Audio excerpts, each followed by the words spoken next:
Picture this. You are the ruler of a vast empire.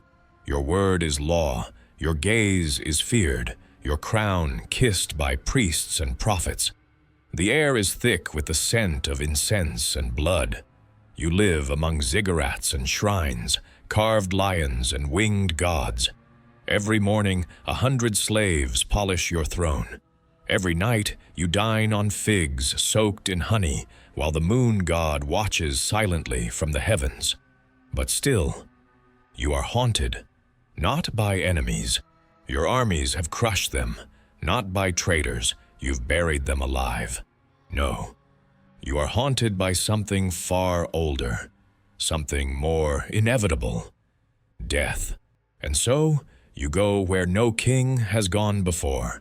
Beneath your palace, below the roots of your temples, deeper even than the bones of your ancestors, lies a tomb.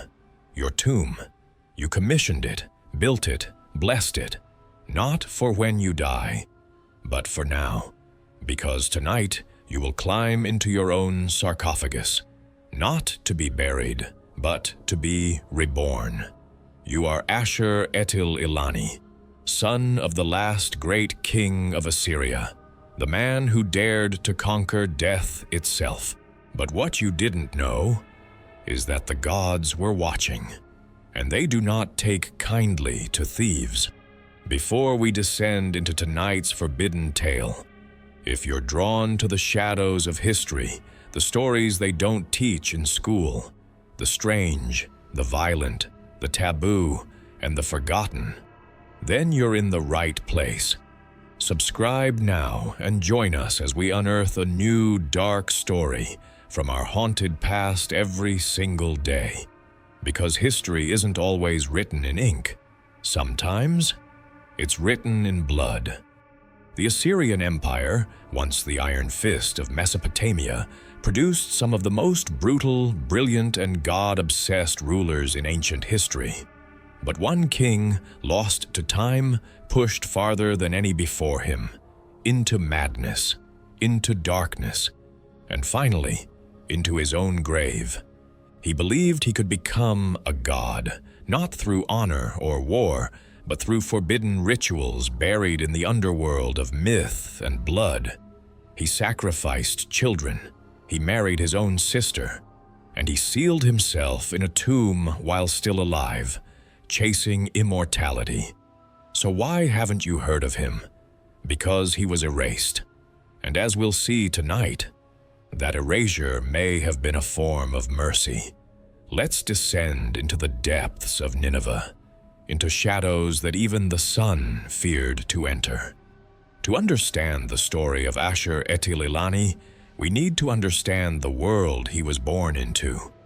The Assyrian Empire, around 700 before Common Era, was not just a kingdom. It was an iron-boned machine of domination and divine terror. Its kings ruled not as men, but as gods in flesh. They carved entire cities into deserts, hung captives from trees, and flayed rebels alive to make examples that would echo for centuries.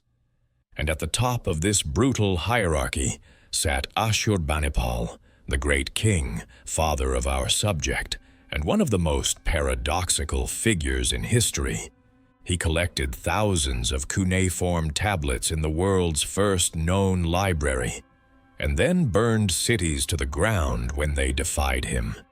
He believed in scholarship, but also in the total annihilation of his enemies. Now imagine being his son. Imagine being raised in a palace where executions happened outside your nursery, where your tutors recited ancient incantations to ensure your dreams were protected from demons, where your food was blessed by temple priests in case it had been cursed by rivals. The pressure to be more than human, to be divine, was not optional. It was expected. But Ashur-etil-ilani took that expectation and twisted it. He didn't just want to rule like a god. He wanted to become one. Ashur-etil-ilani inherited the throne at a time of instability after his father's long and glorious reign.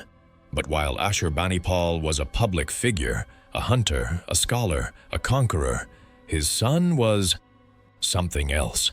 He was reclusive, brooding, fascinated not by war, but by death, not by glory, but by what comes after. His court scribes noted his obsession with the netherworld, and his servants whispered that he spent entire nights in the temple basements, reading cracked clay tablets written in the dead Sumerian tongue, texts that even the temple priests were forbidden to touch. They spoke of ritual sleep, soul-splitting, and a practice called nam-sag-ila, stealing the face of the gods. As his behavior grew stranger, the royal court grew quiet. The king began surrounding himself with outcasts, crippled priests, orphaned temple boys, witches, and eunuch scribes who'd had their tongues removed, people who could not speak of what they saw. He believed these rituals gave him visions, that his soul left his body and walked through the underworld. He claimed to have spoken with Ereshkigal, queen of the dead. He said she promised him immortality if only he was willing to make the proper sacrifices. And so he did. The tomb was constructed in secret, beneath the ziggurat of Sin, the moon god. No workers survived its completion. According to later Assyrian accounts, every architect who helped design it was strangled, and their bones built into the foundation. It was not a place of rest. It was a temple of transition, a laboratory for forbidden transformation, a womb of the dead, as Ashur-etil-ilani called it. Lined with obsidian slabs, the chamber was pitch black and unnervingly silent. In the center sat a sarcophagus, not carved with blessings, but with curses, symbols that bound the soul within, incantations that could lock a spirit to the physical realm. Each night, the king would drink a concoction of black wine mixed with powdered bones and opium. He would be anointed in oils made from rare desert flowers and snake venom. And then, naked and trembling, he would lie in the tomb, enter the sarcophagus, and close the stone lid from the inside. But before he did, a sacrifice had to be made. One virgin, every night, unblemished. Throats slit over the obsidian altar, their blood smeared across the sarcophagus. These weren't just offerings, they were fuel. In the king's quarters, there hung one object that terrified even his own guards, a black mirror, polished from volcanic glass, imported at great expense from the mountains beyond Babylon. It was the center of the Kalu mirror rite, a ritual so ancient most temples had banned its invocation.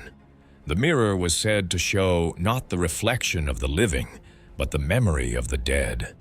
After each tomb ritual, the king would sit before it in silence, staring into its depths, sometimes for hours, sometimes until he bled from his eyes. His servants were forbidden from watching.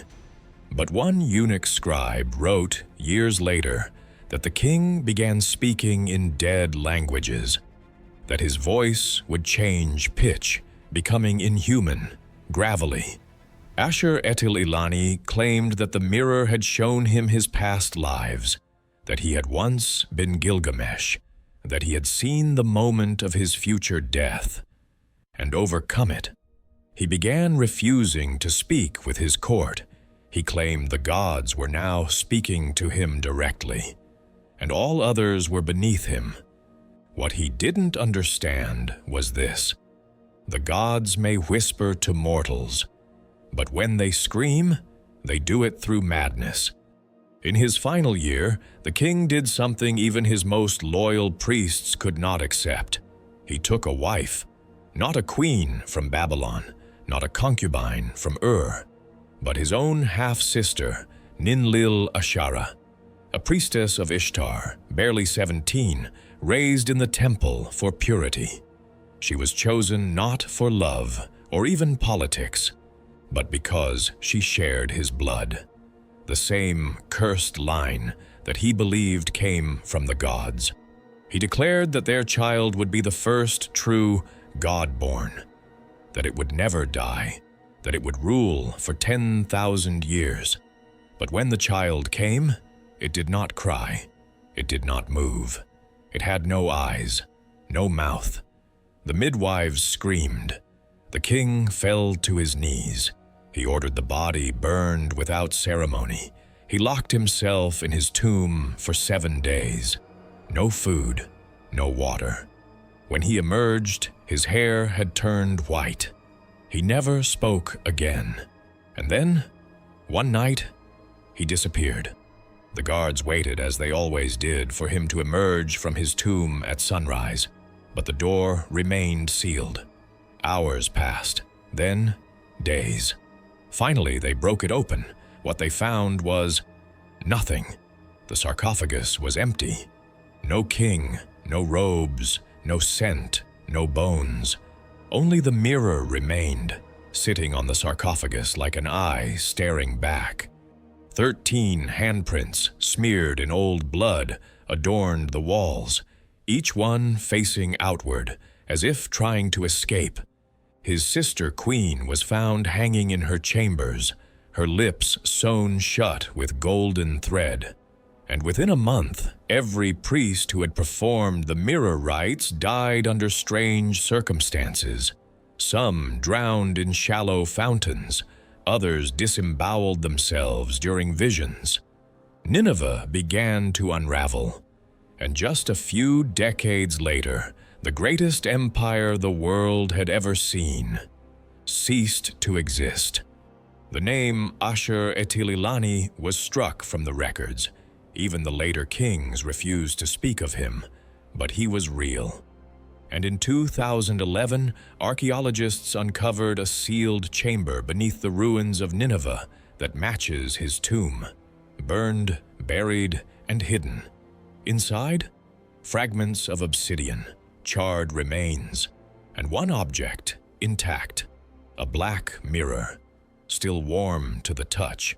Some say his soul never left.